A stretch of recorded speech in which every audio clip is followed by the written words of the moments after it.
ใจความสบายกายเมื่อเขาสนใจจนเกิดความตั้งมั่นจนเกิดความเชื่อมั่นแล้วปุ๊บเนี่ยแหละเขามีสมรรถนะเขามีสมรรถภาพที่จะเข้าไปหาสิ่งต่างๆเพราะว่าจะเป็นในเรื่องของการแก้ปัญหาในเรื่องของการแก้สภาพการทั้งหลายที่มันเกิดขึ้นเบื้องหน้าเขานั่นแหละเพราะว่าการใจธรรมะหรือว่าการใจข้อคิดสกิดใจของเขาเนี่ยโดยเฉพาะในเรื่องของสติในเรื่องของปัญญาเขาเมื่อคนเขามีสติมีปัญญาปุ๊บเนี่ยเขาจะต้องหาวิธีการแก้สิ่งเหล่านั้นเนี่ยคือมันเกิดประโยชน์คือมันเกิดความสุขจนเกิดปีติกับจิตกับใจเขาปีติคือความอิ่มใจเนี่ยจนเกิดปีติจนเกิดบารมีคือความเต็มอกเต็มใจแล้วก็ภาคภูมิใจจนลักษณะที่บอกเบิกบานอยู่ตลอดเวลาเนี่ยความเป็นพุทธะผู้รู้ผู้ตื่นผู้เบิกบานอยู่ตลอดเวลานี่แหละคือหลักการในการดำเนินชีวิตเขาเพื่อที่จะให้เขาดำเนินชีวิตไปอย่างมีคุณภาพแล้วก็มีประสิทธิภาพในการดำเนินชีวิตต่อไปในภายภาคหน้าเพราะชีวิตเขาไม่ได้อยู่กับชั่วโมงนี้วันนี้วันพรุ่งนี้อาทิตย์นี้หรือว่าอาทิตย์หน้าหรือว่าเดือนนี้หรือเดือนหน้าว่าจะปีนี้หรือปีหน้าเขาอยู่ไปเลยตามลมหายใจของเขาตามได้ก็ตามที่เขายังมีลมหายใจแล้วก็เขามีลมกระแสจิตของเขาเนี่ยเขาก็ต้องอยู่ไปตามธรรมชาติแต่ว่าการอยู่นั่นน่ะ จะมีคุณค่าหรือไม่มีคุณค่าเนี่ยขึ้นอยู่กับตัวเขาถ้าเขาสร้างความสุขกับตัวเขาสร้างปิติกับตัวเขาก็จะมีความสุขกับตัวเขาคนอื่นมันจะได้ไปตัวเขาได้เขาก็เป็นเรื่องของเขานอกจากว่าเมื่อเขาได้เต็มที่แล้วปุ๊บพร้อมที่จะเผื่อแผ่ เขาก็เผื่อแผ่ไปให้โลกให้หลานให้สามีภรรยาไปนะครับอันนี้ก็เป็นว่าวิธีการสร้างความสุขสร้างความสุข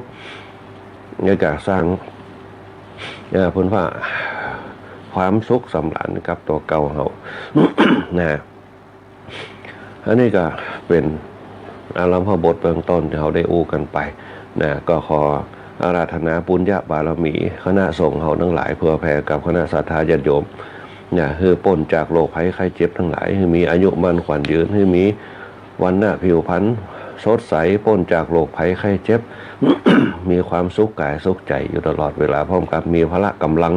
ทั้งภายในและภายนอกพลังแห่งบารมีที่คณะสงฆ์เขาเพื่อแผ่ให้นั่นว่าเป็นห้องพลังภายในเหมือนกับเขาห้อยเหรียญเนี่ยก็คือโลหะชนิดหนึ่งแต่เสริมไปด้วยพุทธคุณที่เป็นใส่เข้ามาโดยที่เขาบ่ได้ฮู้ว่านั่นแหละคือพุทธคุณเป็นพลังแห่งบนห้องพลังแห่งความว่างเปล่าพลังแห่งจิตพลังแห่งความว่างเปล่าแต่แฝงไปด้วยปาฏิหาริย์แฝงไปด้วยบนห้องว่าสิ่งที่เขามองมาเห็นตัวตรงนั้นพุทธคุณนั่นเองแต่เขาก็ต้องเชื่อมโยงกันเมื่อเปิดทรงมาคือปุ๊บเนี่ยเขาก็ต้องเชื่อมโยงกันด้วยความด้วยความเชื่อมั่นที่เขาได้มาจาก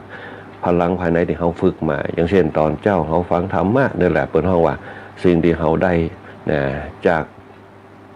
บุญต่างๆบอกว่าบุญศีลบุญทานบุญภาวนา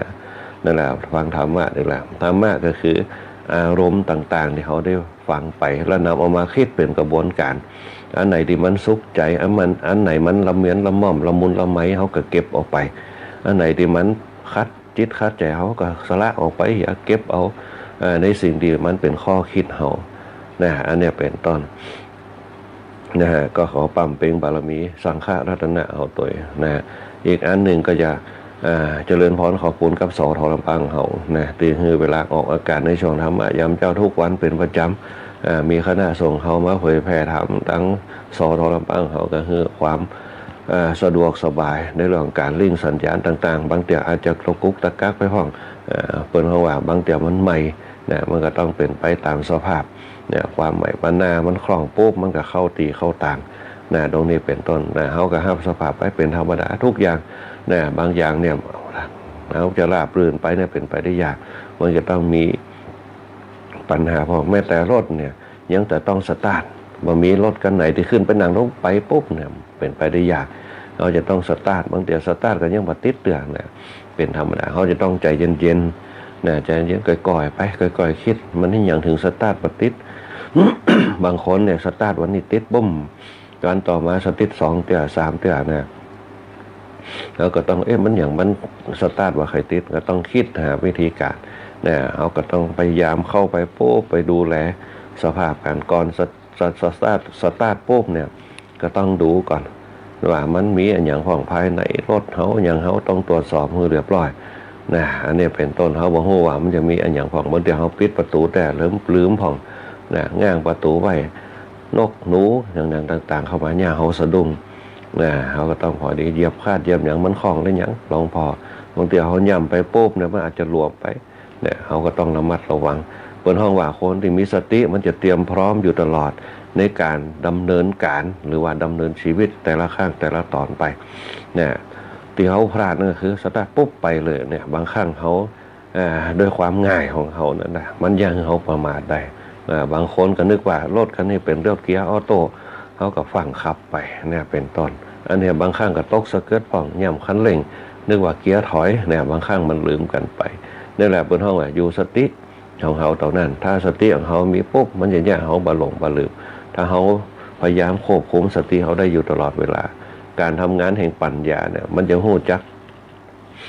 ข้อยับยั้งข้อระมัดระวังออกไปนะตรงนี้เป็นต้นเนี่ยนะตั้งสอทอลำปางเขาเป็นก็คือเวลาออกอากาศเขาด้วยการน้ำของคุณอัญชันสรรามพุ่มด้วยการสถานีพร้อมกับฝ่ายรายการเขาจะมีคนการจนาอินทานะหัวหน้าฝ่ายรายการนะตีจัดผังรายก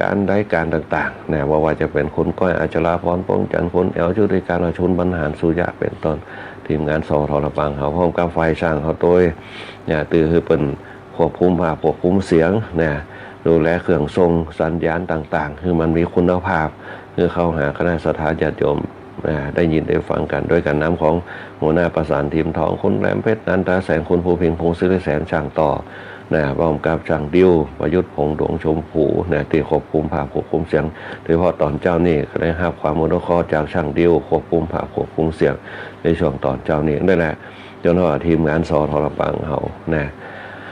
แล้วก็ที่ลืมไปได้นั่นคือคณะสัทธาญาติโยมของเขา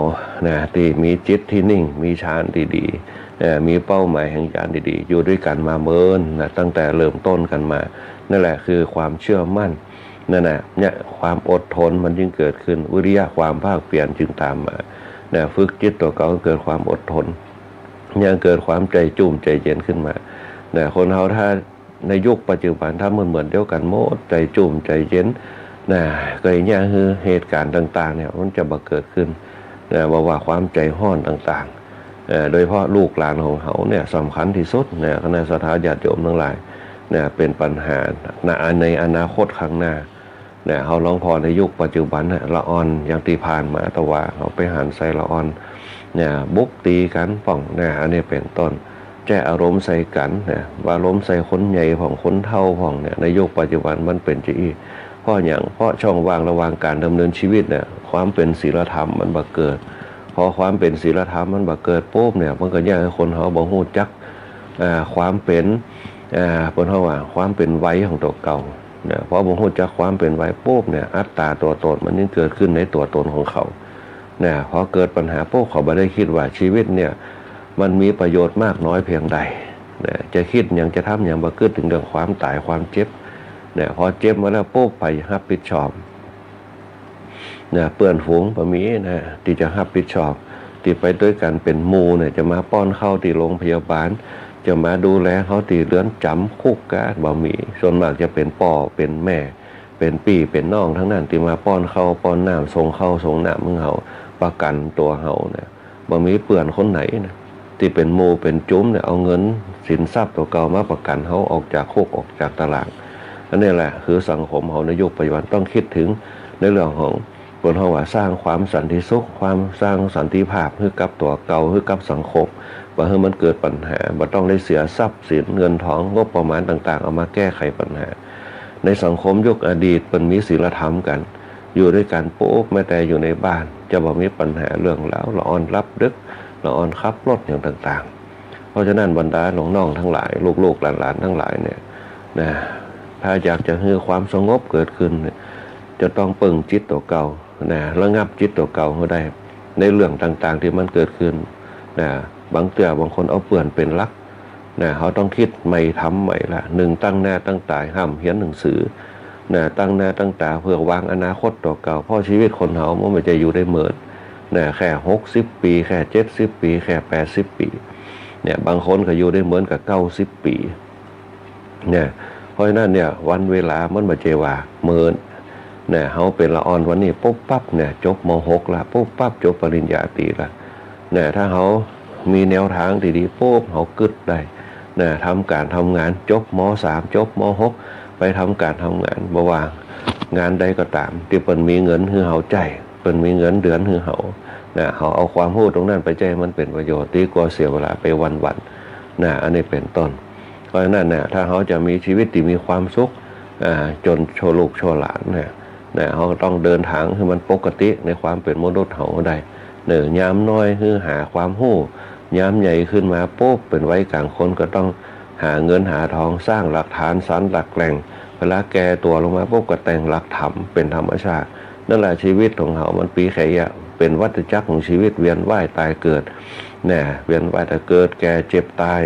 เนี่ยแต่การเกิดตรงนี้แหละเขาจะต้องบริหารให้ดีๆเกิดมาแล้วปุ๊บเนี่ยคือมันคุ้มค่าแล้วกันมันมีความสุขดีที่สุดเนี่ยเกิดมาจากหนึ่งคือสร้างความสุขเพื่อโลกุตระสุขเนี่ยก็ต้องสร้างความดีเอาไว้ความดีกับตัวเก่าความดีกับพ่อกับแม่เนี่ยความดีกับญาติพี่น้องเนี่ยเป็นต้นมันจะเกิดความผาสุกเนี่ยที่หาอย่างมาเทียบไปได้มันจะความสุขในเรื่องการสร้างปัญหานะบอกว่าจะเป็นรถเครื่องเสียงดังพ่องบารับบานอนพ่องนะอันนี้เป็นต้นบางห้ำบางเฮียนพ่องนะอันนี้คือการเนี่ยเป็นห้องว่าพิษแปลกจากวิสัยของมนุษย์คนเฮาทั้งหลายมนุษย์คนเฮาต้องการความสุขจะต้องอยู่ในความเป็นปกติสุขคือใดความเป็นปกติสุขเกิดมาจากศีลธรรมศีละแปลว่าปกติคนเฮาถ้ามันปกติปุ๊บมันจะสำรวมจิตสำรวมใจสำรวมกายด้วยกฎ5ข้อด้วยบรรทัดฐาน5ข้อด้วยบัญญัติ5ข้อที่ความเป็นมนุษย์ในชาวพุทธของเขาที่นับถือกันมาตั้งเป็นบรรทัดฐานมนุษย์จะเลิศหรูอลังการมนุษย์จะไปสู่เป้าหมายนั่นก็คือต้องมีศีลคือความเป็นปกติคนเราถ้ามันมีปกติในตัวในกายในใจแล้วปุ๊บมันจะรู้จักหน้าที่เนี่ยมันจะรู้จักหน้าที่มันจะรู้จักรับผิดชอบ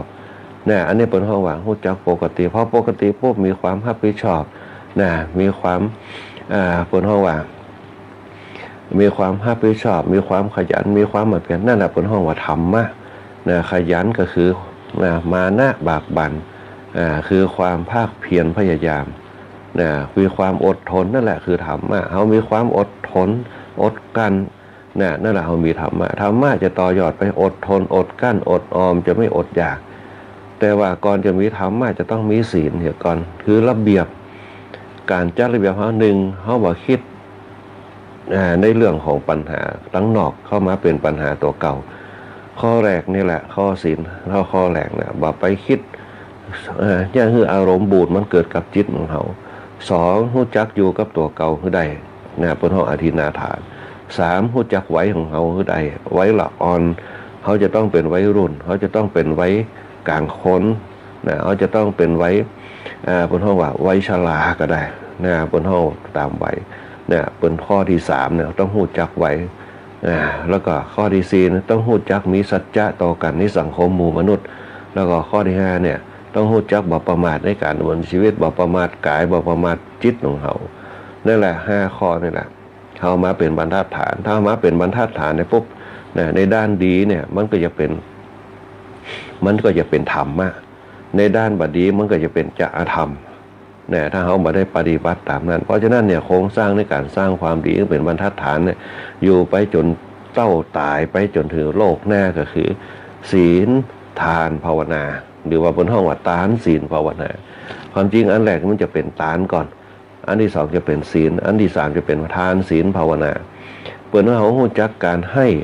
ที่เป็นวัตถุการให้ที่เป็นวัตถุเนี่ยเขาจะไปยึดถือว่าให้ไปแล้วปุ๊บเพิ่นจะเอาไปเนี่ยอย่างเพิ่นจะเอาไปแจกอย่างเพิ่นจะเอาไปเนี่ยอย่างตามของเขากำหนดการอันนั้นบัจเจฐานบัจเจฐานที่เขาฮือเพื่อสละการให้ทานเพื่อสละ สิ่งที่มันเป็นเพราะว่าจิตที่มันเป็นตีข้องใจเขาเนี่ยที่มันข้องใจเขาสลัดออกไปในการฮือฐานคือฮือเขาฮู้จักปล่อยคือใดคำว่าฐานเนี่ยเปิ้นฮือเขาฮู้ว่าเนี่ยฮือไปแล้วต้องปล่อยคือใดเนี่ยฮือความเป็นไทยกับตัวเก่าคือใดฐานเนี่ยฮือมันเป็นไทยกับตัวเก่าบ่จะว่าฮือเพื่อฮือเป็นทิฏฐิกับตัวเก่านะมิจฉาทิฏฐิกับตัวฮือมันเป็นฐานคือปล่อยไปก็ได้เมื่อเขาฮือปุ๊บเขาตั้งใจที่จะฮือเปิดเนี่ยเหมือนกับเขาฮือตั้งลูกเขาไปโรงเรียนเนี่ยถามว่าเขาเอาคืนก่อนเนี่ยบางคนก็คือว่าฮือมันไปวันนี้วันหน้ามันทำการทำงานมันก็อย่ามาจ่วยเขานึกไปเนี่ยพอพิษหวังจากที่ว่าลูกตัวเก่าไปได้ส่งมาฮือปุ๊บก็น้อยใจละแต่เท้านึกถึงภายในปุ๊บฮือแล้วปุ๊บมันเป็นพลังเขาเป็นพลังจิตของเขาฮือแบบจังมันแต่ฮือไปจะลูกเขานั่นแหละนะเขาฮือจืดที่ปุ๊บมันก็เป็นไทยกับตัวเก่าเขาปล่อยวางไปนะพอใหญ่ขึ้นมาปุ๊บจะเลี้ยงเขาก็จ้างปลาเลี้ยงเขาจ้างมันแต่ของมันมีชีวิตอยู่หลอดแต่เขาก็ต้องต่อสู้ต่อไปนั่นแหละคือความเป็นไทยกับตัวเก่าในเรื่องของฐานเป็นยิ่งข้องว่าไทยทานเขาต้องสละไปได้ไทยทานไทยธรรมไทยยะก็คือสละคือเป็นอิสระภาพเพื่อใดเปิ้นคือเขามีอารมณ์ปล่อยวางเพื่อใดเนี่ยเขาจะสละเต่าใดก็ตามมันก็เป็นไทยกับตัวเก่าบางทีติดข้องมองใจความเป็นไทยเหมือนกับประเทศไทยนะเป็นไทยไม่เป็นเมืองขึ้นของใครมาเป็นเมืองขึ้นของทิฏฐิมานะที่เข้ามาของว่าคือมันเป็นอิสระภาพเมื่อใดนั่นแหละคือว่าท่องไทยฐานตรงนี้แหละจะขึ้นอย่างเขาปล่อยวางเพราะเขาไปสู่โลกหน้าที่จะกลับมาเกิดเป็นมนุษย์แถมบางคนก็บอกว่าบ่มีสิทธิ์มาเกิดมาละเขากำหนดชีวิตเราไม่ได้เนี่ยที่เขากำหนดได้ก็คือเพียงแต่จินตนาการต่ออันแต่จะได้ธรรมชาติก็เป็นธรรมชาติเนี่ยเขาจะล่องลอยไปตามเหมือนกับหิ่งห้อยเนี่ยถ้ามันหนุ่มอยู่มันก็มีแสงที่แจ้งแต่มันถ้าแก่ตัวปุ๊บแสงมันก็บาดแจ้งมันกับการอยู่ที่ดินน่ะมันบินขึ้นมาได้เนี่ยอันนี้ก็เหมือนเดียวกันเนี่ยเขาจะไปขึ้นป่าเกิดมาเดี๋ยวตายเลยเพราะจิตเขาจะต้องล่องลอยไปตามวัฏฏะสงสารตามวัฏจักรของชีวิตคนกึดสั้นเนี่ยนี่อย่างกึดได้จะได้โหได้จะได้แต่ธรรมชาติมันเป็นไปตามนั้นเพราะดวงจิตบาเจเขาเป็นเจ้าของกายเขาอาจจะเป็นเจ้าของเนี่ยเขากึดว่าเป็นเจ้าของแต่จิตไม่สามารถเป็นเจ้าของได้มันอาจจะไปสิงอยู่ในสัตว์เดรัจฉานก็ได้มันจะอาจจะไปตกมรณะก็ได้มันอาจจะไปขึ้นสวรรค์ก็ได้มันอาจจะเป็นเทวดาก็ได้ขึ้นอยู่กับจิตของเขาว่าใสหรือยังเบาหรือยังถ้าเบาได้มันก็ปิวขึ้นทางบนถ้านักมันก็ตกลงทางโลกเหมือนกับหิ้วเนี่ยถ้าลมปัดมามันเบาถ้าจิตเขาเบาเขาสะอาดเขาสว่างเขาสงบมันก็ขึ้นไปสู่จันทร์ฟ้าหน้าจันทร์ฟ้ามันเป็นอัตลักษณ์ที่เขาเกิดว่าจันทร์ฟ้านี่เป็นหัวมันเบามันก็ขึ้นมันก็ยกจิตใจมันสูงขึ้นมันบันนักพอจิตถ้ามันนักโป๊กมันจะกึดนักมันจะนักมันจะเศร้าหมองมันจะอมโลกมันเหมือนกับดำกับขาวนะที่เขาอยู่ช่องว่างระหว่างขาวตั้งบนฟ้ามันขาวตั้งดินมันดำอันนั้นมันนักมันก็ตกลงไปติ๊กตกมันก็แน่นมันก็อึดอัดมันก็แน่นมันก็อึดอัดลักษณะเดียวกันที่พระพุทธเจ้าสอนว่าบุญกับบาปในการดำเนินชีวิตคนเขาก็เหมือนกันคณะสัตยาติโยมทั้งหลายคือการสร้างฐานให้มันดีปุ๊บการสร้างปุญเพื่อให้เขาปลดปล่อยโดยเฉพาะเรื่องฐานแล้วศีลล่ะศีลคืออย่างศีลคือระเบียบระบบระแบบศีลเนี่ยเกิดมารยาทศีลเนี่ยเกิดสิ่งที่เขาทำลงไปคือมันคงทนอยู่ได้แล้วก็อยู่ได้นานเพราะศีลแปลว่ารวบรวมระบบต่างๆที่เขาทำมาปุ๊บทำความดีมันก็รวบรวมเอาไว้ทำบดีมันก็รวบรวมเอาไว้เพราะมันจัดระบบของมันอยู่แล้วเพราะว่าศีลคือเปิดห้องว่ามาตรฐานของคนมาตรฐานของมนุษย์ถ้าอยู่ในระบบของศีลปุ๊บสิ่งที่จะเกิดขึ้นบนเขาธรรมะก็จะเกิดธรรมะจะเกิดขึ้นตรงไหนเกิดขึ้นกับภาวนาคือความเจริญเขาจะรู้เลยว่าเมื่อเขาทำบุญมาแล้วปุ๊บเมื่อมีศีลเป็นตัวกำกับเขาเกยเนี่ยมันเป็นระบบเหมือนกับเขาใส่บาตรบางคนใส่บาตรตึงวันแต่ก่อนจะหันเปิ่นใส่บาตรกันสะพานตาบอกประเดี๋ยวก็ยังมีอยู่บางคนเปิ่นปลาเปิ่นมั่นคงตามสะพานตาบะโอไปโรงเรียนปุ๊บจะปะอยู่ตลอดเปิ่นใส่กันเปิ่นมีเปิ่นห้องเปิ่นมีศีลเป็นตัวควบคุม จุดเจ้าจะมาหรือมาก็ตามเปิ้นใส่ตามหน้าที่ของเปิ้นบางเที่ยววันบางวันก็หนักบางวันก็น้อยอันนี้เป็นต้นเปิ้นก็ใส่ตามของเปิ้นถึงปัจจัยปุ๊บเปิ้นก็เตรียมของที่มันสามารถกินได้เหมือนเปิ้นก็ใส่ไปเป็นฐานไปใจนึกหนึ่งแต่ก็คือฐานที่ใส่เข้าไปเขาจะใส่ฐานถ้าเขานึกเป็นอัตภาพเป็นอัตลักษณ์ก็คือเปิ้นได้กินอันนั้นก็คือเรื่องชีพเปิ้นไปต่ออายุเปิ้นไปอันนี้สองก็คืออายุของเขาอันนี้ก็คือฐานอันหนึ่งฐานภายในคือหนึ่งเขาคือฐานไปเพื่อสละสิ่งต่างๆที่มันเป็นปัญหาที่มันข้องใจเขาปล่อยไปคนเขาพอผมฐานนั่งปุ๊บมันจะหูจักปล่อยจะมาเตอปล่อยมันต้องไปขึ้นหนักบางคนกึดขำอกขำใจปล่อยไปเถอะตามเขาเคยได้ความสุขบนห้องปีติสุขเกิดกับจิตกับใจเขาสิ่งที่สำคัญคือเขาสร้างชีวิตตัวเก่าคือมันมีปีติเกิดขึ้นหนักปีติกับตัวเก่าถ้าคนเขาอยู่กับตัวเก่าได้ปุ๊บมันต้องไปสนใจคนอื่นเมื่อปีติมันเกิดตัวเขามีความสุขของเขาตื่นเจ้ามาปุ๊บทำกิจวัตรของเขาแต่อย่าลืมว่าเขาต้องเข้าสังคมเป็นห้องว่าภาวนาจนเป็นตัวสังคมเดี๋ยวเขาจะต้องไปประสานกันเพราะว่าจะเป็นปีเป็นน้องเป็นป่อเป็นเขาต้องเข้าสังคมตรงนั้นคือได้เขามันจะว่าสังคมตั้งนอกเขาเข้ากับป่อกับแม่ครับลูกได้ครอบครัวเขาได้ปีน้องเขาอยู่ด้วยกันยังมีความสุขนั่นแหละคือภาวนาคือความเจริญเขาเขาจ่าเขาสนทนาถึงครอบครัวตั้งนอกมาเข้ากับเขากับเข้ากับครอบครัวภายในพอกันไปกันมาได้ปุ๊บมันมีความสุขถ้าบ้านเขามีความสุขแล้วปุ๊บบ่ต้องถามดีนะเปิ้นม่วนอันอย่างกันเปิ้นมีความสุขครอบครัวอยู่ดีมีสุขอยู่เย็นเป็นสุขสมบูรณ์ผลสุขเดี๋ยวทุกอย่างมันก็จะตามมาความสมบูรณ์ผลสุขเปิ้นห้องว่าการมีดีอยู่ในตัวอยู่ดีมีสุขมันยังให้เกิดความดีตรงนั้นมันก็ครอบครัวเปิ้นมีความสุขเปิ้นมีรักกันจะได้นะมันจะเป็นธรรมชาติ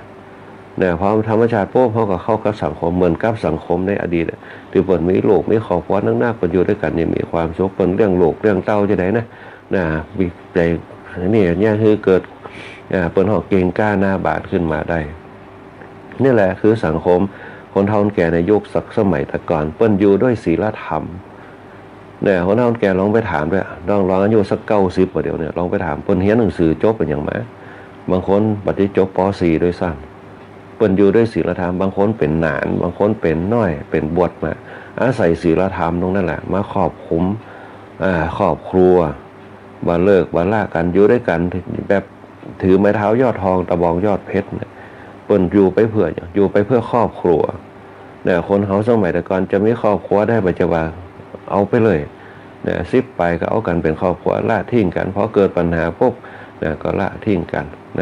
พอมีปัญหาปุ๊บก็บ่พอใจปุ๊บเหมือนข้าวตะคืนเอารถจนกันจนตายอันนี้บนห้องบ่ละบ่ทิ้งกันเพราะหยังเพราะคำว่าทานมันไม่เกิดพอทานมันบ่เกิดในจิตในใจปุ๊บมันก็ตามจองเว้นซึ่งกันและกันเพราะทานคือการให้โอกาสการให้อภัยมันบ่เกิดในจิตในใจเขาเพราะเขาฮื้อทานโดยที่หวังผลถ้าฮื้อทานโดยบ่หวังผลมันจะฮื้อด้วยธรรมชาติของคนเขาถึงเวลาปุ๊บจะฮู้เลยหันนกมาปุ๊บก็ดูนกเอาเข้าเกียงให้นกหันหมาไก่ก็เอาเข้าให้หมาหันละออนมาปุ๊บก็เอาขนมให้ละออนหันปีหันน้องมาปุ๊บก็ห้องจวนกันกินข้าวกินน้ำกันนั่นแหละคืออานิสงส์ของทานเขาอยู่ด้วยทานคือการให้การแบ่งปันการให้โอกาสการให้อภัยมันอยู่ที่ภายในจิตการให้การแบ่งปันวัตถุสิ่งของมันเป็นนิสัยมันเป็นพฤติกรรมที่จะส่งไปหาการให้โอกาสการให้อภัยในทางพระพุทธศาสนาของเขาคำว่าทานมันจะเป็นอานิสงส์มุ่งไปสู่ความดับก็คือนิพพานได้มันจะนิพพานเป็นอริยะเจ้าเป็นพระสัมมาสัมพุทธเจ้าไม่ใช่การดับก็คือหนึ่งการดับทิฏฐิมานะตัวเก่าการดับความยึดมั่นถือมั่นเป็นของตัวเก่าการดับตรงนี้ก็คือการดับทิฏฐิของตัวเก่านั่นแหละคนที่มีทิฏฐิมานะสูงเพราะว่าขาดคำว่าทานพระพุทธเจ้าพูดว่าการให้ทานเป็นการละห่วงนอกสำรอกห่วงในละห่วงนอกคืออย่างแม้แต่ร่างกายของเขาคือละไปได้ด้วยอานิสงส์ของทานพระพุทธเจ้าพูดยิ่งสอนว่าทานเป็นบารมีว่าแม้แต่พระเวสสันดรจะเป็นพระชาติของพระพุทธเจ้าถามว่าในโลกมนุษย์เดินดินไผฮื้อยังพระเวสสันดรได้พองฮื้อลูกตัวเก่าแค่จะมาบวชเน้นภาคดูร้อนยังบ่ฮื้อได้บ่มีไผอยู่ตัว ทั้งที่ว่าการบวชเน้นพระอุดรอดเนี่ยเป็นช่วงวัยของเขาโดยเฉพาะละอ่อนในยุคปัจจุบันเนี่ยจบป .6 มาแล้วปุ๊บเนี่ยสูบบุหรี่กินเหล้าแอลแว่นกันก็จะมีแฟนเขาช่องว่างระหว่างตรงนั้นร้องอู้กันบวชเรียนหนังสือของโรงเรียนวิสุทธิวิทยากรเปิดกับเปิดครับเรียนฟรีอยู่ฟรีสอนให้มีพฤติกรรมอย่างต่างๆได้เปิดห้องว่าช่วงว่างระหว่างสอนให้เขารู้จักกรรมว่าฐานอย่างน้อยคือเว้นช่องว่างระหว่างวัยจนจบม.3 ปุ๊บบางคนซึกออกมาไปต่อเทคนิคไปต่ออาชีวะไปต่อสถาบันอาชีพต่างๆไปต่อโรงเรียนอื่นก็ได้เป็นช่องว่างระหว่างวัยคือมันมีระเบียบแต่ข่าวตึงวันก็เป็นปัญหาเนี่ยคือพ่อแม่พี่น้องเป็นห่วงเป็นอย่างเขาก็ต้องดูแลช่วยกันดูแลตัวต้องติดตามต้องอู้กันเอามาส่งเสริมจริยธรรมคุณธรรมละอ่อนก็มีหลายคนที่อยู่วัดอาตมาภาพนี่ก็เหมือนกันก็ต้องมาสอนกันกว่าจะเข้ารักเข้าแหล่งเข้าระเบียบได้ปุ๊บต้องรู้จักรับผิดชอบจากละอ่อนที่พ่อแม่อยู่ย้ำทำให้ตลอดซักผ้าให้เอากับเข้าให้เอาตังค์ให้ต้องให้เรื่องชีพตัวเก่าได้ต้องมีระเบียบวินัยพอเรื่องชีพตัวเก่าได้มีระเบียบวินัยปุ๊บก็จะรู้คุณค่าของชีวิตว่าเกิดมาจากหนึ่งปุ๊บเขาจะต้องทำมันอย่างพ่องในการดำเนินชีวิตมันจะว่าอยู่ไปวันๆต้อยเปื่อนเอารถเครื่องแว่นขึ้นไปพอตายขึ้นมาปุ๊บแต่พ่อแม่กระเพราบ่มีไผสืบสันดานเหรอหมอช่องว่างระวังไว้จะเห็นจากพฤติกรรมละอ่อนที่มาอยู่ตัวเขาก็มาพิจารณาดูว่าสังคมเขาในยุคปัจจุบันมันเป็นยังไงละอ่อนพวกนี้เตรียมมาบวชปุ๊บก็ต้องสอนหนึ่งให้มีเป้าหมายในการดำเนินชีวิตบางคนก็ไปเป็นตำรวจก็มีเป็นร้องผู้กำกับก็มีที่อยู่วัดนี่เป็นผู้อำนวยการสาธารณสุขเทศบาลก็มีทำงานอยู่กรมทางก็มีที่เขามีเป้าหมายต้องสอนให้เขามีเป้าหมายแล้วก็นอกนั้นก็ยกฐานะตัวเก่าขึ้นมาช่วยเหลือครอบครัวสร้างสรรค์วงตระกูลสร้างสรรค์น้ำสกุลตัวเก่าเพื่อมันมีชื่อเสียงคือใดต้องปลูกฝังเขาต้องให้เขามีเป้าหมายเหมือนกับสมัยละอ่อนครูจังถามว่าโตขึ้นอยากเป็นอะไรเขาก็บอกอยากเป็นครูอยากเป็นหมออยากเป็นพยาบาลแต่ลองถามว่าละอ่อนในยุคปัจจุบันเรียนจบมาแล้วปุ๊บตามนั้นได้ทำงานของก่อนเพราะมันบ่มีเป้าหมายที่ชัดเจนบางคนจบมาเป็นช่างแต่จบมาช่างแต่ไม่เป็นเฟอร์นิเจอร์พุ่นเหียก็มีบางคนจบมาปุ๊บจบมาเรียนปริญญาตรีไปเป็นลูกจ้างเพิ่นก็มีอันนี้เป็นต้นเพราะต้องมีเป้าหมายต้องมีเป้าหมายที่เขาเรียนมาปุ๊บต้องเรียนว่ามันตรงกับนิสัยพฤติกรรมเขาก่อนตรงนี้เป็นต้นอันเนี้ยก็คือเขาต้องมีโอกาสคือกับละอ่อนโดยเฉพาะในเรื่องศีลธรรมบนน้องแกเขาได้ยุคแต่ก่อนเปิ้นมีความรู้น้อยมีความรู้น้อยแต่ปริญญาชีวิตของเปิ้นสูงมากบางคนแปลงบ้านด้วยตัวเก่าบางคนซ่อมรถถีบได้ซ่อมรถเครื่องได้บางคนซ่อมเครื่องเสียงได้ถามว่าได้จบมาก็ไปพอแต่ว่าจบอาตมาภาพสนทนาธรรมกับโยมคนหนึ่งเปิ้นก่อผ้าเปิ้นจบช่างมาเขาก็อู้กันว่าจบช่างมายังมาก่อผ้าทั้งที่จบมากาเทิมบ่ฮู้จักกี่หมื่นนั่นแหละเปิ้นฮ้องว่าบางเตี่ยมันเป็นที่อันนี้เป็นต้น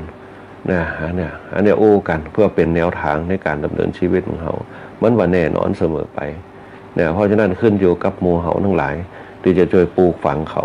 โดยเฉพาะสังคมในยุคปัจจุบันต้องการคนดีมีศีลธรรมมีความรู้ควบคู่คุณธรรมในการดำเนินชีวิตของเขาแต่จะต้องขึ้นอยู่กับศีลธรรมคนเฒ่าคนแก่เขาแต่ก่อนเปิ้นขึ้นอยู่กับศีลธรรมศีลก็คือระเบียบวินัยระเบียบวินัยก็คือจรรยามารยาทจรรยามารยาททำให้เกิดจารีตประเพณีจารีตประเพณีทำให้เกิดวัฒนธรรมทำให้เกิดอารยธรรมนี่แหละเป็นห้องศีลธรรมศีลระเบียบวินัยเพราะระเบียบวินัยมันมีในตัวเก่าปุ๊บธรรมะจึงเกิดอาตมาภาพร้อง3ญาติโยมทั้งหลายที่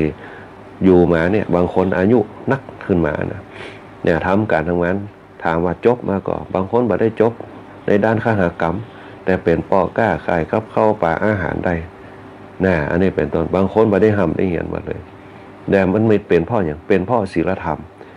ศีลธรรมศีลคือระเบียบวินัยจารีตประเพณีจรรยาบรรณฝึกเขาเขาต่อสู้ดิ้นรนพ่อศีลมันเกิดขึ้นมาปุ๊บมันจะเกิดธรรมะก็คือปัญญา ที่บนห้องศีลสมาธิปัญญาว่าเขาต้องเนี่ยเขาต้องทำถึงเขาเนี่ยเขาทำมาได้เขาก็ไปเป็นลูกน้องเปิ้นมีโยมอยู่คนหนึ่งที่อาตมาพาเข้าไปสนทนาธรรมตัวเองนะเปิ้นทำงานเล็กดัดมุ่งลวดถามว่าเปิ้นมาได้จบอย่างมาสักอย่างนะได้จบอย่างมาสักอย่างทำมาได้เพราะอย่างเพราะมาเป็นลูกน้องเปิ้นพอมาเป็นลูกน้องเปิ้นปุ๊บเนี่ยก็เป็นห้างใหญ่เลยบัดเดี๋ยวเนี่ยมีรถเข็นมีอย่างใหญ่โตมโหฬารมากเนี่ยเพราะว่าเปิ้นก็บ่ได้จบอย่างมาเนี่ยเปิ้นไปเป็นลูกน้องก่อนไปลูกน้องแหมร้านนี่มีลูกน้องร้านนี่ฝึกมาจนในสุดปุ๊บเนี่ยร้านนั่นเปิ้นบ่มีไผสืบทอดเปิ้นก็ทำกันขึ้นมาจนมีธุรกิจใหญ่โตมากนะอันเนี้ยเป็นต้นเขาก็ไปศึกษาไปสนทนาธรรมที่อย่างถึงเป็นที่ได้เพราะหนึ่งเพราะความต่อสู้ดิ้นรนยามน้อยมันจะได้รวยร่ำรวยตุกมาก่อนเพื่อมันจะมาถึงขนาดนี้ได้เนี่ยเป็นหลายสิบปีกว่าจะเติบโตใหญ่ขึ้นมาได้แต่มันก็ขึ้นอยู่กับศีลธรรมคือระเบียบวินัยของเขาเนี่ยบักกินบักแอลบักติดไม่ยิงบักติดยาบักติดเหล้ากินเนี่ยกินเหล้าแต่กินคือมันทำงานได้กินมันคล้ายเนี่ยคล้ายตัวอันนี้เขาก็บอกว่ากันถ้าพิษถ้ากินเนี่ยถามว่ากินเหล้าพิษศีลก็มันจะผิดต่อเมื่อร่างกายเขาประมาทเท่านั้นเองเนี่ยก็คือรถไปจนพวกอย่างนั้นน่ะคือผิดละบนห้องผิดปกติกินจนขาดสติเกิดประมาทนั่นแหละคือผิดปกติเนี่ยเปิ้นดำเนินชีวิตถามว่าสมัยแต่ก่อนเนี่ยกินเหล้ากินยาการงานประเพณีอย่างต่างๆกินกันเนี่ยแต่เขาก็บอกว่ากันเนี่ยเป็นวิสัยของเจ้าบ้านที่เปิ้นจะเอาม่วนกันบางคนเงียบกินเหล้าปุ๊บเนี่ยม่วนกันแต่เปิ้นบ่ขาดสติจนถึงทำลายบุบตีกันเหมือนในยุคปัจจุบันเนี่ยลองไปพอลองเอาไปกึดพอนะกินเหล้ากินยามันมีสมัยไหนไหมเหล้ายาปลาปิ้งสมัยพุทธกาลพุ่นก็มีเนี่ยในสังคมเปิ้นเฮาว่ารีแลกซ์ร่างกายเนี่ยเป็นยากระใสพองเนี่ยบ่จะกินจนติดจนเสียสติไปเนี่ยเป็นต้นอันนี้แหละมันก็มีมาตั้งแต่สมัยแต่ก่อนเหล้ายาปลาปิ้งเลี้ยงดูปูเสือมันมีมามันจะว่ามีเขาจะห้ามบ่ได้อันนี้บ่จะว่าแนะนำส่งเสริมแต่อู้ให้ฟังเนี่ยมันมีมานั่นแหละเปิ้นเฮามีเนี่ยอันนี้ก็ได้ไปสนทนาธรรมหลายผู้หลายท่านที่ได้ปะกันส่วนมากจะสนทนาธรรมกันอยากจะเปิ้นก็ให้โอกาสเอาเผยแพร่กันมันเป็นความจริงนะอันนี้เป็นต้นมันเกิดมาจากอย่างเกิดมาจากศีลเนี่ยคนเขาถ้ามีศีลอยู่ในตัวปุ๊บมันจะมีธรรมมันจะรู้จักว่าเนี่ยเขาตุกเนี่ยถ้าเขาจัดระเบียบเขาได้เป็นคนที่มีระเบียบนะระเบียบกับตัวเก่าระเบียบกับตัวเก่าคืออย่างบ่เบียดเบียนตัวเก่า2ซื่อสัตย์กับตัวเก่า3รู้จักการเวลาของตัวเก่า4รู้จักมีสัจจะกับตัวเก่า5บ่ประมาทในการดำเนินชีวิตในกิจการตัวเก่านั่นแหละ5ข้อเอามาเป็นมาตรวัดพอมีศีลภพธรรมมันก็จะเกิดขึ้นมา1อดทนขันติความอดทนนะขันติความอดทนโสรจะความสงบเสงี่ยมเจียมตัวรู้จักตัวเองว่า1เฮากำลังอยู่ในวัยสะสมเขายังบ่มีเงินแต่ถึงเขาจะมีเงินก็ตามเขาต้องสะสมจนได้ประมาณของเขาที่เขาจะมาลงทุนกิจการสร้างบ้านสร้างอย่างไรนั่นแหละเป็นห้องมีธรรมะเขามีธรรมะ1ความอดทน2มีความภาคเพียรลองไปสังเกตพอเตอร์พ่อแม่พี่น้องทั้งหลายเนี่ยที่ทำการจนเฒ่าจนแก่เนี่ยความภาคเพียรเขามีจนละบ่ได้จนเป็นนิสัยจนในที่สุดโป๊บเนี่ยมีโยมอยู่คนหนึ่งเนี่ยมีหลายท่านที่อาตมาเข้าไปหาทำงานนะร้านอาหารจนอายุ80นะจน80แต่ลูกมาสืบทอดกับมันมีลูกไปทำกิจการขายตรงเหี่ยมดนะนี่แหละเปิ่นในที่สุดปุ๊บเนี่ยธุรกิจขายตรงเนี่ยมันเป็นลูกจ้างเปิ่นในที่สุดปุ๊บก็ต้องมาสืบแตนป่อเนี่ยเพราะโหว่านี่แหละมันหนีไปหมู่ป้นเนี่ยพ่อแม่เปิ่นสร้างเอาไว้ทำต่อปุ๊บเป็นกิจการตัวเป็นเจ้าตัวเก่าได้เนี่ยก็เลยพาทำกันเนี่ยอันเนี้ยเปิ่นเลยว่าเนี่ยมันจะตึงหนีบ่ป้นจะได้ก็ตามเนี่ยอันเนี้ยเปิ่นเฮาว่ามีธรรมะเนี่ยเปิ่นมีธรรมะอยู่ในตัวของเปิ้นพอธรรมะตรงเนี้ยมันจะเกิดความภาคเพียรความพยายามความตั้งมั่นนะมันก็ย่าฮือเฮาเนี่ยเจริญงอกงามขึ้นมาได้เนี่ยตามธรรมะที่ได้อู้ไปเนี่ยคณะสัตยาญาติโยมทั้งหลายอารัมภบทมาจนลืมธรรมะที่เขาจะอู้กันไปเลยนะในพื้นฐานในการดำเนินชีวิตเพราะฉะนั้นเนี่ยก็ต้องช่วยกันดูแลโดยเฉพาะลูกหลานเฮาที่จะใหญ่เติบโตขึ้นมาแตนเฮาขึ้นมาข้างหน้าเนี่ยมาจัดศีลให้มันเหตุก่อน แล้วก็ทำมากก็เสริมเข้าไปนะถึงบางเตี่ยบางแห่งในยุคปัจจุบันมันอาจจะสอนยากหน่อยนะแต่ว่าเขาก็ต้องจ่อยเป็นน้ำจืมบ่อสายไปเตือนสติเขานะเตือนสติเขาไปนะอันนี้เป็นต้นเรื่องราวในวันนี้จะอู้ถึงเรื่องต่อจากตวาวันศืนเนี่ยในเรื่องของสมัยที่พระพุทธเจ้าเนี่ยเป็นอยู่ในเมืองโกสัมพีเนี่ยในเมืองโกสัมพีกรุงไผ่สาลีเนี่ยในเรื่องวัชโคตในเรื่องของบนห้องว่าพระพุทธเจ้าทรงอธิบายวิชา3เนี่ยทรงอธิบายวิชา3คือกับวัชโคตปริภาชกนะวัชโคตปริภาชกเนี่ยมันมีข้อสงสัยในพระพุทธเจ้าเนี่ยที่อย่างพระพุทธเจ้าถึงหู้การล่วงหน้าได้หู้ความเคลื่อนไหวของมนุษย์ของเราทั้งหลายหู้เนี่ยเหตุที่มันจะเกิดขึ้นมาเหมือนกับหมู่คนเฒ่าแก่เขาเนี่ยเปิ้นสอนอ่อนว่าจะไปให้จะไปด้านเน้อเนี่ยมันห้ามมันเหียนเนี่ยมันห้ามมันเหียนคือเป็นเจ้าคนนายคนเนี่ยเปิ้นจะสอนจะยี่เป็นการนะบ้านเป็นข้าราชการทหารตำรวจปุ้นได้กินบำเหน็จบำนาญปุ้นเปิ้นจะสอนจะยี่พ่ออย่างพ่อเปิ้นหู้มาก่อนเปิ้นอาบน้ำร้อนมาก่อนเนี่ยประสบการณ์สอนเขาเนี่ยคือเขาได้หู้ถึงการก่อนในโลกเบื้องหน้าอนาคตมันตึงจะเป็นที่ถ้าคนบ่ห้ามบ่เรียนหนังสือมันจะเตะฝุ่นอยู่ที่บ้านมัน นะเปิ้นห้องว่าปุเพนิวาสานุสติญาณ นะพระพุทธเจ้าเปิ้นก็ถามว่า เปิ้นก็ตอบคือกับว่าจะโคตรปริภาชกว่าเขามันจะหู้ล่วงหน้าเขามันจะมีญาณอย่างสักอย่างนะแต่มันมีประสบการณ์มาเนี่ยคือได้หู้ได้หันเนี่ยคนเนี่ยพระพุทธเจ้ามันก็ตอบกับว่าจะโคตรไปเนี่ยเสียงข้อแขกหน่อยยาอมเนี่ยคณะสัตยาติโยมทั้งหลายอู้ไปก็จะติดคอเนี่ยโอเพนิวาสานุสติญาณเนี่ยตรงนี้ประสบการณ์ตรงนี้แหละมันก็เกิดมาจากพื้นฐานประสบการณ์ที่ผ่านมานะระลึกนะรู้ระลึกนิวาสคือที่อยู่อาศัยในการก่อนได้นี่แหละอาตมาภาพแล้วมันพระพุทธเจ้าเพิ่นมีประสบการณ์เพิ่นก็ศึกษามาจากบุคคลนั้นบุคคลนั้นฮู้ว่าบุคคลนั้นเป็นยี่เพิ่นก็มาอู้ฟังเหมือนกับคนเฒ่าแก่เขาน่ะบ่ได้เรียนหนังสือปุ๊บเพิ่นก็บอกว่าอยากจะสบายบ่ต้องได้ตุกได้ยากบ่ต้องได้ทำให้ไถนะมันตุกคนก็ไปอยู่ในห้องแอร์เป็นข้าราชการปุ่นได้มีบำเหน็จบำนาญคนเฒ่าแก่เพิ่นจะสอนเพิ่นมีประสบการณ์เพิ่นเอามาสอนละอ่อนในยุคสมัยตะกอนเนี่ยเพิ่นห้องเจน X ที่เขาอู้กันว่าเจน X อายุ60-70เวลาเพิ่นสอนสอน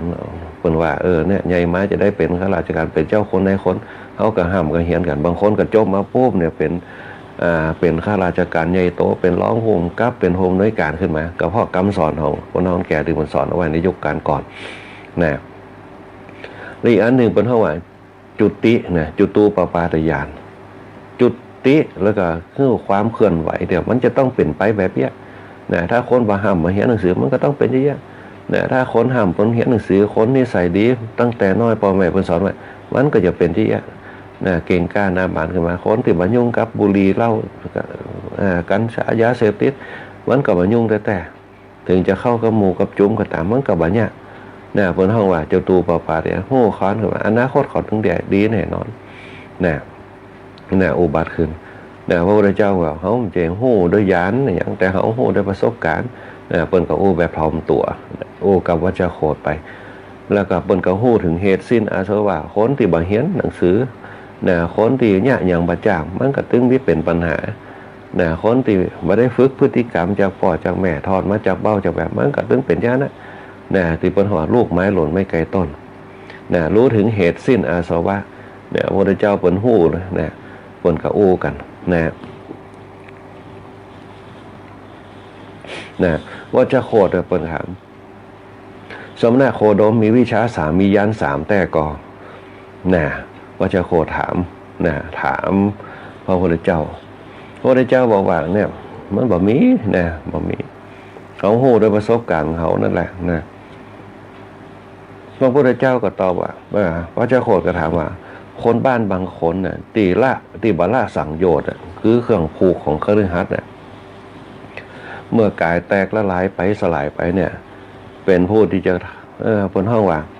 กระทำที่สุดของทุกข์ได้หรือไม่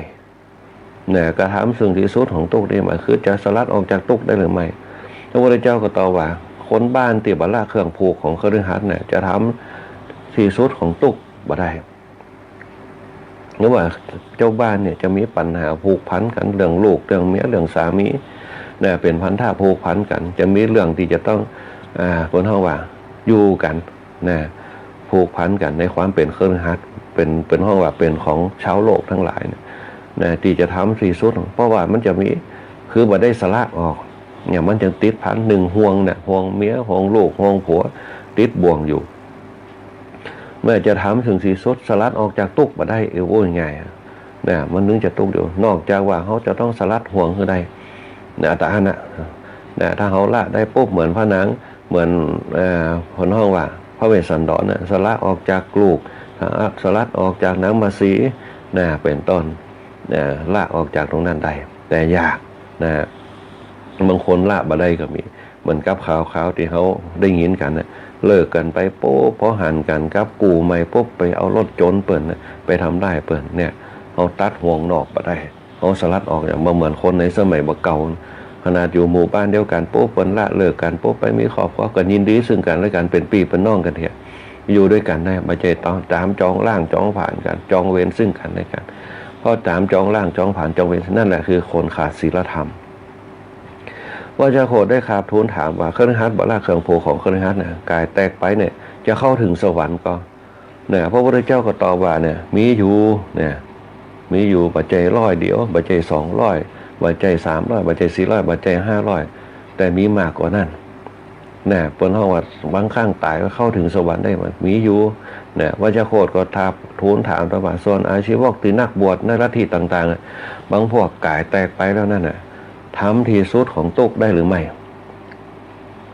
พระพุทธเจ้าตอบว่าบ่มีนะบางคน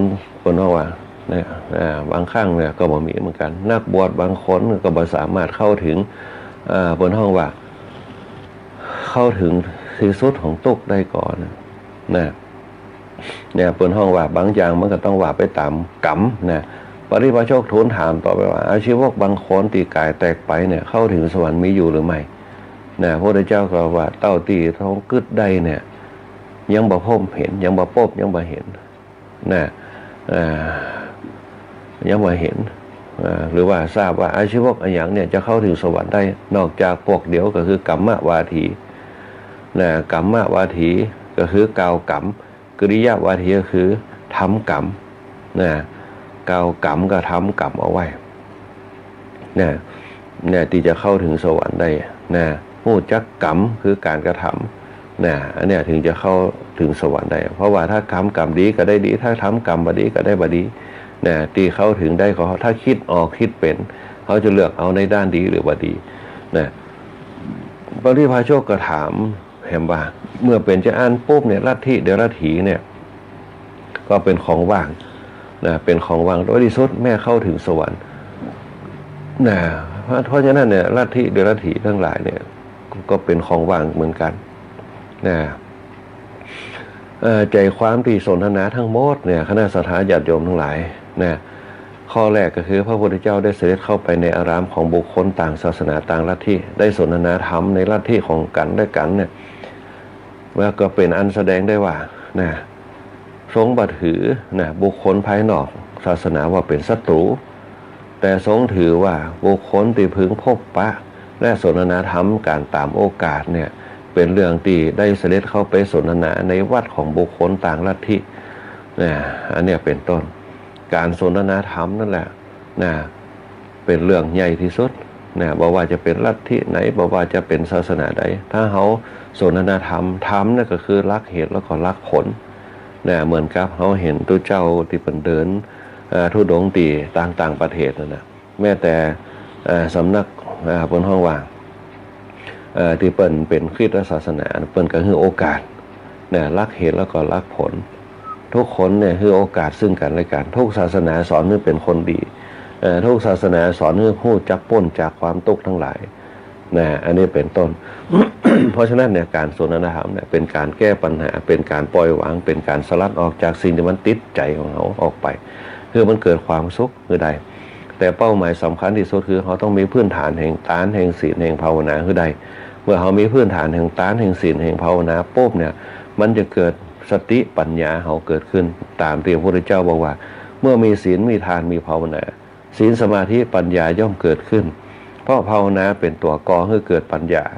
ภาวนาเมื่อจิตเขาเจริญแล้วกายเขาเจริญแล้ววาจาเขาเจริญแล้วปัญญาที่จะคิดพิจารณาสิ่งต่างๆมันก็ย่อมเกิดขึ้นในหลักการและเหตุผลโดยธรรมชาติของธรรมะนั่นเองนั่นแหละมันจึงหู้จักคำว่าอริยสัจสี่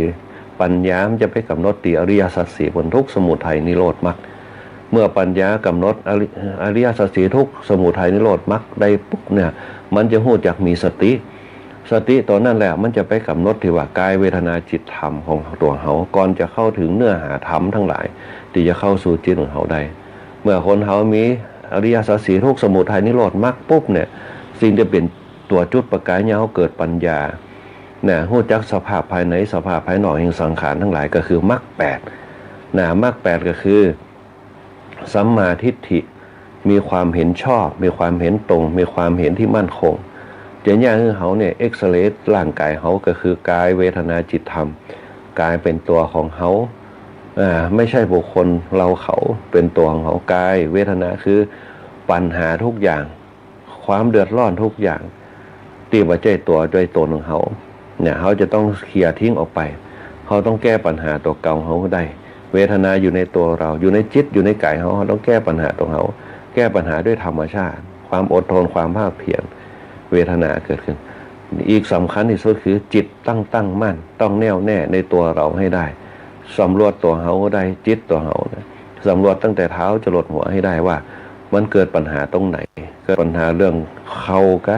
เรื่องข้อเรื่องการเดินกะเรื่องต้องกะเนี่ยจิตต้องเอ็กซเรย์ตัวเราเนี่ยเมื่อจิตเอ็กซเรย์ตัวเก่าเนี่ยมันจะย่างเขามีปัญญาเนี่ยปัญญาตรงนั้นแหละมันจะกูกับธรรมมากเปิดที่มีกายเวทนาจิตธรรมในสติปัฏฐานสี่นั่นเองเมื่อธรรมะมันเกิดปุ๊บมันจะรู้ว่าอ๋อมันเป็นเช่นนั้นเองมันเป็นเช่นนั้นเองโลกเขาเป็นเช่นนั้นบุคคลเขานั้นอ๋อมันเป็นเช่นนั้นมันก็เป็นเช่นนั้นแต่ถ้าเขาเปลี่ยนแปลงปุ๊บมันก็เป็นอีกแบบหนึ่ง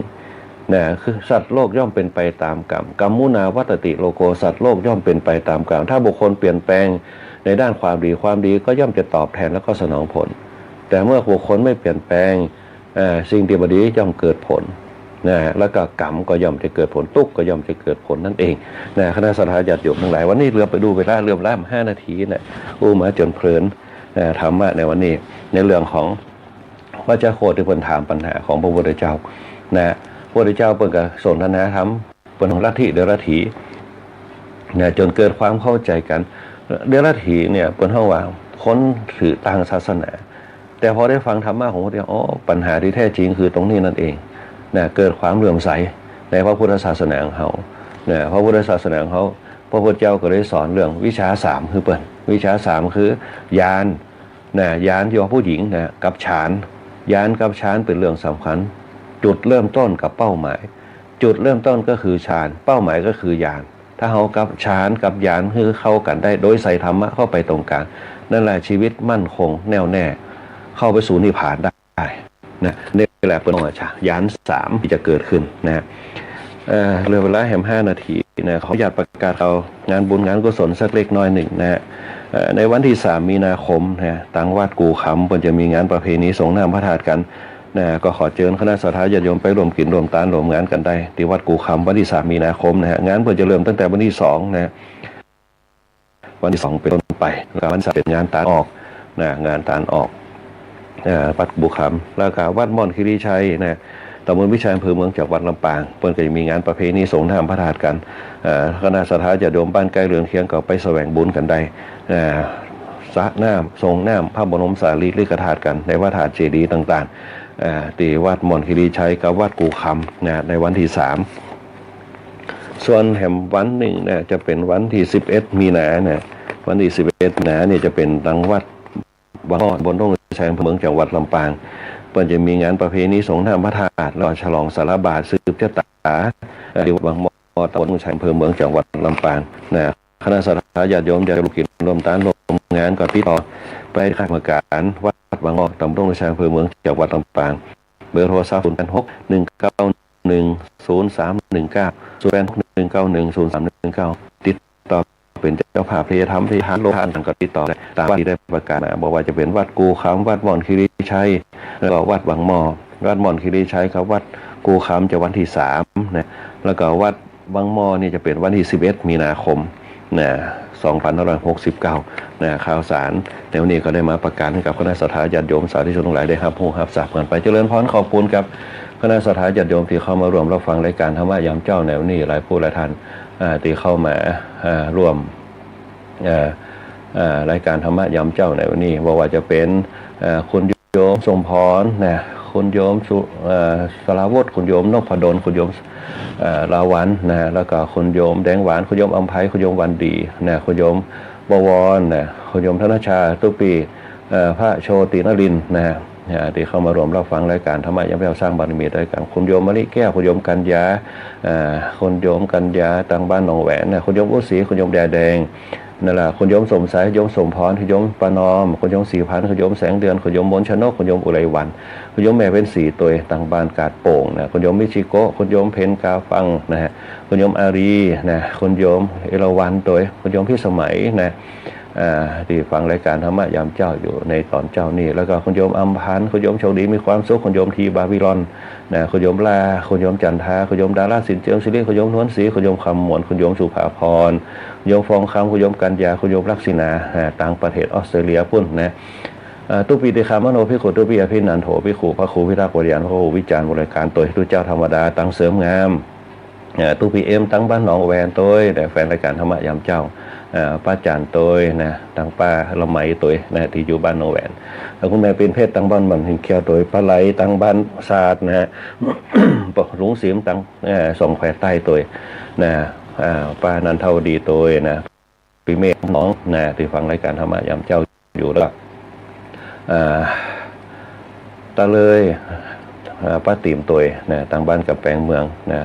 ประครูพรนำมาใช้ตัวนะตำบลบ้านไรศิลาทองตัวคุณแม่สุรีตั้งโตหัวจ้างคุณแม่บัวไข่ตั้งบ้านโตหัวจ้างตัวคุณแม่สลวยตั้งบ้านคัทริยาตัวที่ฟังรายการธรรมะยามเจ้าอยู่ในจองต่อเจ้าคุณดาราสินเจียมศิริตุปีอภินันโท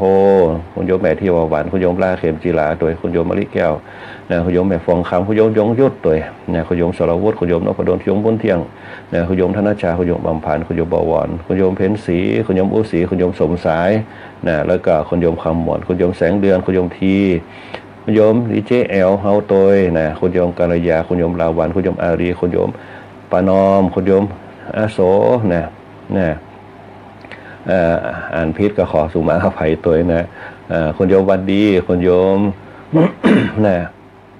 คุณโยมโชคดีมีความสุขนะดีเจก้อยเฮาตัวคุณโยมมนชนกคุณโยมสุภาพรคุณโยมนวลศรีตัวนะฮะ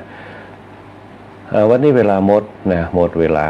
อาตมาภาพพระครูบุญปริยัติยากรก็ขอเจริญพรลากับคณะสัตยาญาติโยมเอาไว้แต่เพียงเท่านี้นะโอกาสหน้าค่อยมาโป๊กกันปั่นโป๊กปากันใหม่ขอความสุขความเจริญจงมีแด่คณะสัตยาญาติโยมและขอให้คณะสัตยาญาติโยมกูคู่คน